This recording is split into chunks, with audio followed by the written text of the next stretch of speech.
I am being watched. Welcome everyone to Male Fuzz TV. I am Peter, and today I'm going to be talking about Person of Interest Season 2, Episode 4. It's called Triggerman. So spoilers for the episode, as always.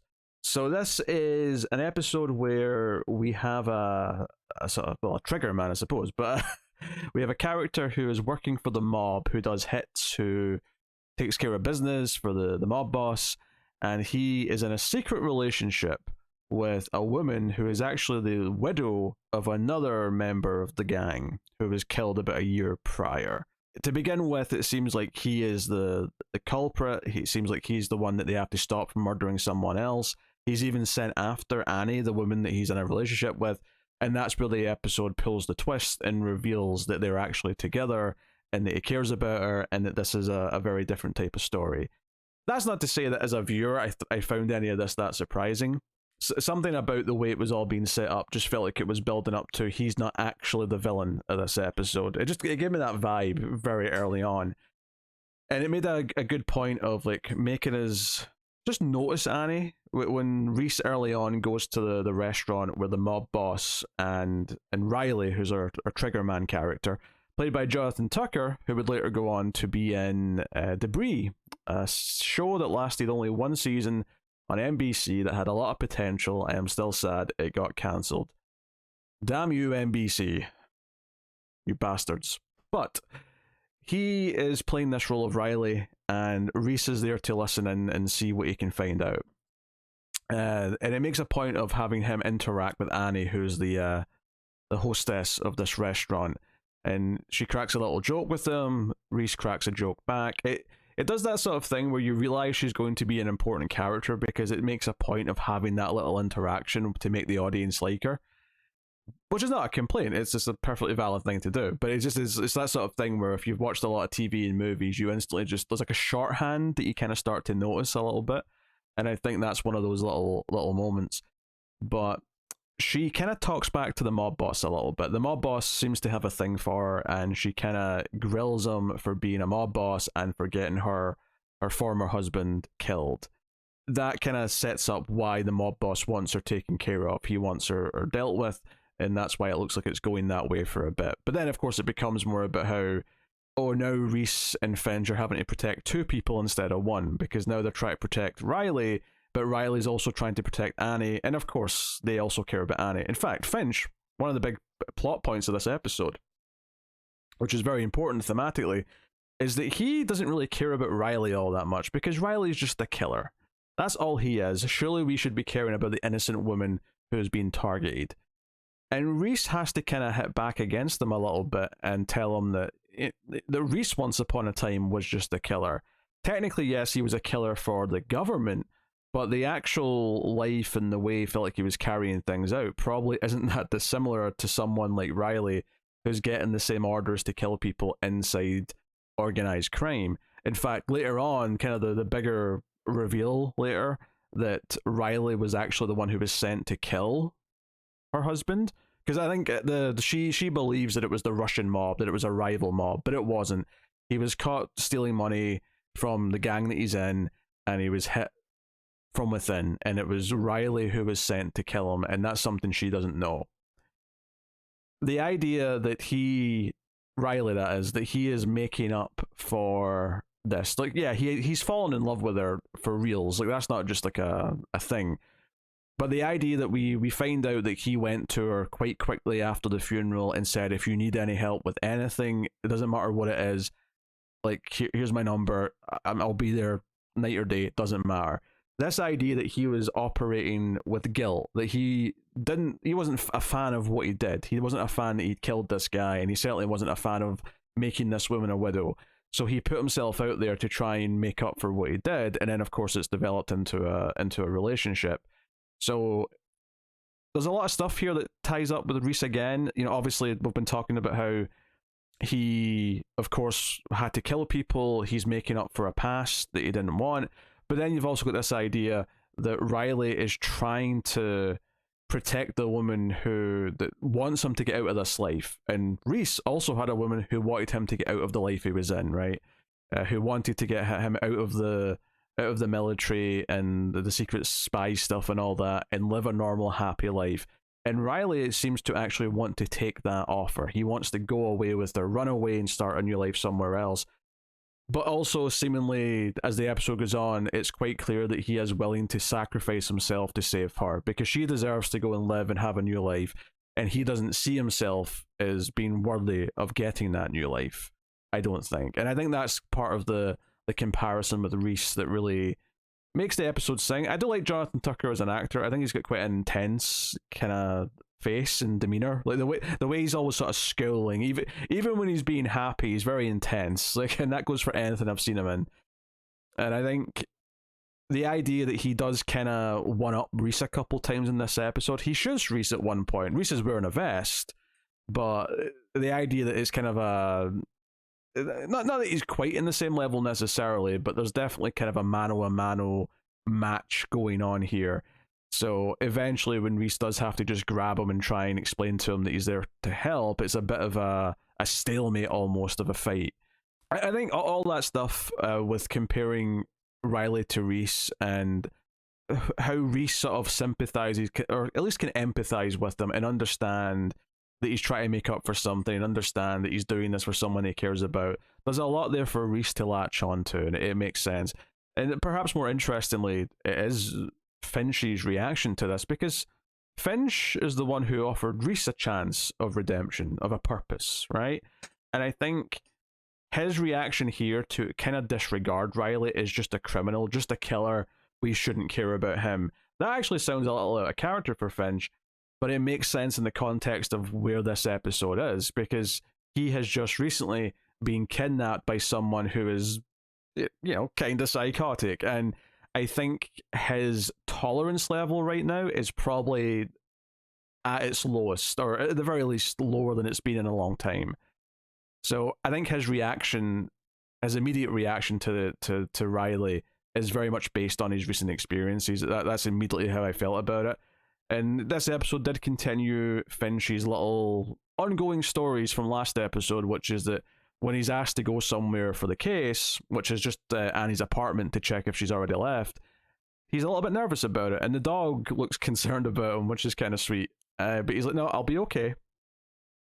And he goes, and he does that. And he kind of has to level up almost quite quickly in this episode, because when the mob boss puts out a hit on both Annie and Riley, their plan to try and counteract that, to stop every hitman in the city coming after them, is to go to Elias. I almost said Ben. He was Ben on Lost, so that's a reasonable slip. But Finch goes to the prison to meet with Elias.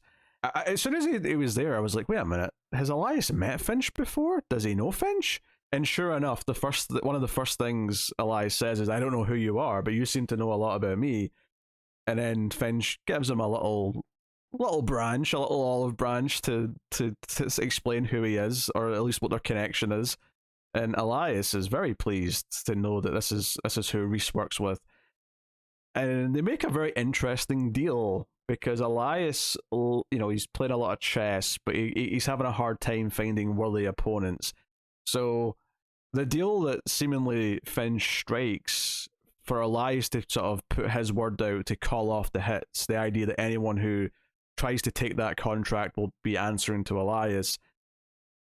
Basically, Finch has agreed to come and play chess with him, seemingly on a regular basis. It wouldn't surprise me if we come back every so often and get another scene where Finch has developed a weird, I don't know if friendship's quite the right word. I'm thinking more like Magneto and Professor X playing chess when they're on the opposing sides kind of thing. Like, it feels like there's maybe a bit of that brewing here.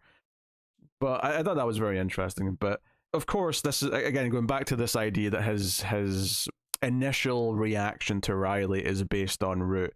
He even calls Riley bad code, which Reese doesn't get right away. He's like, what? Why did you say that?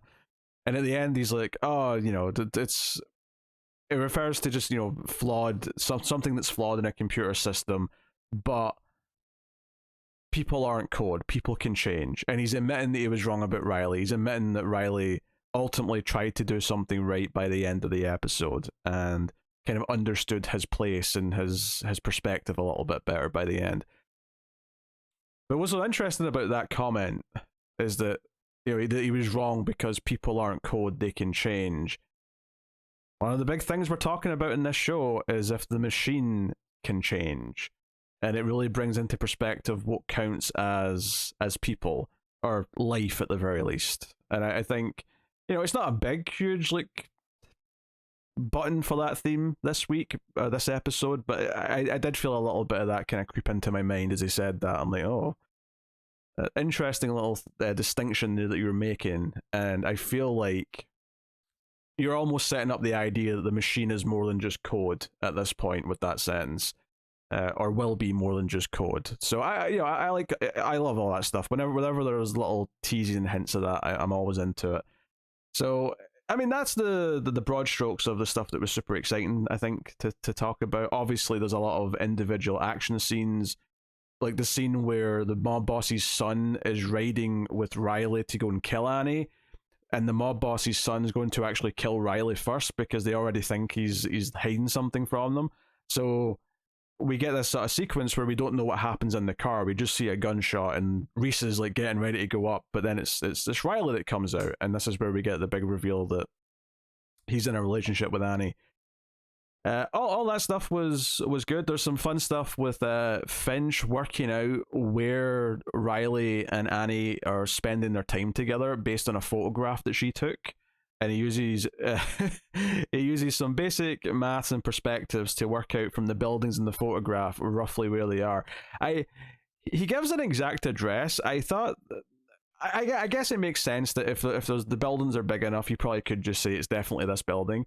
But part of me was thinking, oh, maybe he'll give him a rough, you know, like a street, because it's hard to pinpoint completely accurately based on a photograph. But no, he gave him an exact building. That said, though, you could argue that he got a rough estimate, and then he looked at the buildings, and then it turned out that the building was where Riley grew up. So it's obviously that one. It's not going to be the one next door to that. It's not going to be the pizza shop down the street. So I guess that makes sense, you know, if that's the way that they've done it.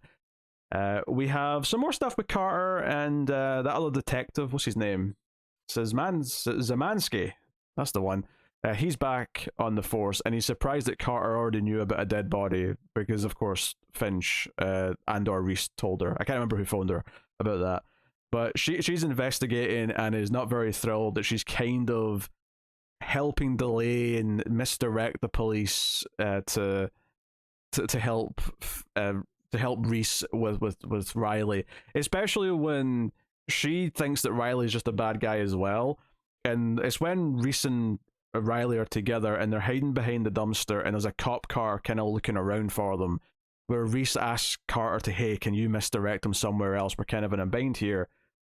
And it's interesting that Riley noticed, wait, you've got a cop working for you? Like, there's kind of a little moment there. And if you do kind of take this as that Reese, even though they have, obviously, they're from different worlds, but they still kind of have similar backgrounds in a weird way, just in different lanes. It's interesting to think that that's how far Reese has come, is that he can call in favors from police who are going to help him with his mission. And clearly, one of the things that Riley does not have in his current situation, and to be fair, I don't think Reese really had anyone he could truly trust when he was working as a super shady spy either. I just think that it sort of points how far he's come in a weird way, because Riley doesn't think he can trust anyone. He thinks it's just him and Annie, and there's no one else that'll help him. And it sort of makes you realize how many people are now around Reese that he can call upon, that he can ask for help, that'll be there, even if they're a little begrudging. I got a little kick out of the joke that he even makes here, where I think the exact phrasing that Riley uses is, you've got a detective in your pocket. To which Reese responds, more like on my back, because yeah, Carter's not going to like just do things for him without like questioning it or giving him shit for it. Like she's going to like be a rough like moral barometer for Reese, right? She's always there to try and convince him or stop him from going too far. Whether or not you can argue how successful she is at that, but she's certainly the voice in his ear who's trying to encourage him of certain things. Much like Finch is as well, I suppose. He's literally in his earpiece all the time. Fusco this episode mostly is just on surveillance, but I did enjoy the little moment where Carter comes in with a detective to talk to the mob boss, and the mob boss is, he's a slimy, I'm clearly the bad guy kind of prick, but you've got nothing on me, detectives. But it's when Carter's walking out of this bar that the mob boss is always in, that she just notices Fusco sitting at the bar, and there's just like a little moment of, I wonder who sent you here, kind of moment.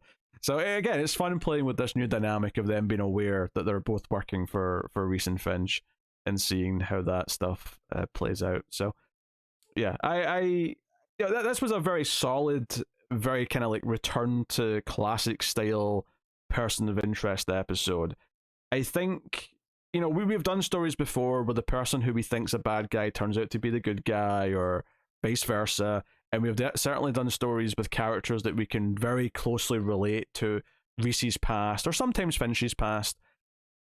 I think this is interesting, and this was like two characters. This became a twofer in a lot of ways, where almost to the point where they had to kind of like gloss over some of the things that we would normally do in an episode. I was noticing this at the end, where Reese sees off Annie at the train station, because we have the big showdown with the mob boss, and Riley goes out guns blazing, holding the line to stop them from going after Annie. He makes the sacrifice quite knowingly, and at the end of the episode, Reese is sending her off at the train station, and it occurred to me that it's probably happened off camera. It probably happened between scenes, but they never actually give you like her proper reaction to, that guy I was talking to that was making jokes with me at the start of the episode is now this badass who's fighting alongside Riley, who's saved me and is now sending me off on a train. Like, they kind of, I would assume that before they went to the train station, there was probably some explanation that he was always helping and he was trying to deduce and figure out who was in trouble or something. And that's something we do in a lot of person of interest episodes to some extent. We'll have the moments where the characters realize that he's not just a stranger, that he's there and knows things about them. And we usually get their reaction to that in some way. But because we'd already kind of done it with Riley earlier in the episode, I guess the thinking was that it would just be a waste of time doing it with Annie as well. But Annie's the one that actually interacted with them earlier in the episode, so I noticed that we just kind of skipped over that. And I'm not even saying that it's a bad thing or that we needed it per se, but I didn't notice it. So I'm just throwing that out there. It was nice to see Elias again as well. Colin Tony, who plays Elias, I like a lot, and I think he adds a nice little extra dimension when he's in an episode. I think him and Finch playing off of each other is a really cool sort of. I can see them having a good mental sparring sort of relationship as time goes on, and we could see some interesting things develop from that. I would assume.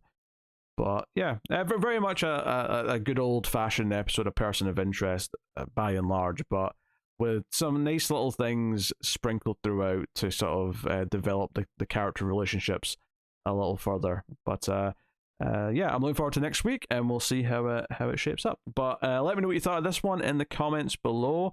You can like, subscribe, all that stuff. Helps me out a bunch, and it'll help more people find the show. And of course, you can support all the content over at patreon.com/mailedfuzztv and get some bonuses, including monthly Columbo reviews and, of course, other things too. But I don't know. It's been a long day, okay? Thank you very much for joining me. I always appreciate it. Keep watching TV. Have you got any vanilla?